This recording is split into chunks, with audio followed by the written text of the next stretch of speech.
Downtime training is a phrase I coined to describe what it is you can do in everyday life activities that will enhance your strength, your flexibility, give you all the benefits that we usually look for from formal training in the field, in the gym, and not all the many other moments where we're sitting, standing, bending, lifting, walking, even lying.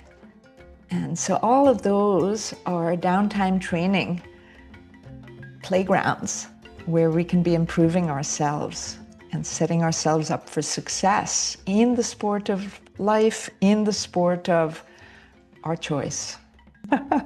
My favorite downtime training playground is the kitchen. I love cooking in a way that feels athletic. It's not at all contrived. It really feels like the sport of cooking. Lifting a heavy bowl of soup and stirring in it, and it's just so exhilarating to have all that movement baked into my cooking. I like inviting friends over, so I often cook in quantity, and so those pots can get pretty heavy. And it gives me pleasure, and I dare say a little pride, that at 65 I can do this better than I used to do it in my 20s. Activities that I like especially and that I believe serve me especially well in the kitchen are bending. And when it's for an extended period over the dishwasher, for example, it gives me a chance to really visit that form, to make sure my legs are externally rotated and my pelvis is truly settled between my legs and my back is truly straight and my head and shoulders haven't slumped forward in response to gravity pulling on them. So I really like the deliberate bending.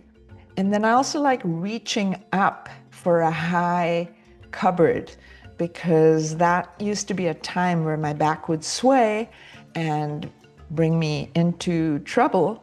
And now it's a chance to exercise my rib anchor, my inner core set, and that's something I'm refining actively. I've discovered refinements in the last 2 years so that the rib anchor is not just a pivot of the rib cage, but also a kind of shearing back, a backing up of the rib cage into its garage, if you will, and a lengthening. And I'm exploring all those new nuanced refinements. And so that's a lot of fun. My colleague Julie has taken this a step further. Soon after she learned how to hip hinge, she went back to her kitchen and put all her favorite utensils on the bottom shelves of her kitchen because she just loves the sensation of hip hinging. So she gets to do a whole lot of it.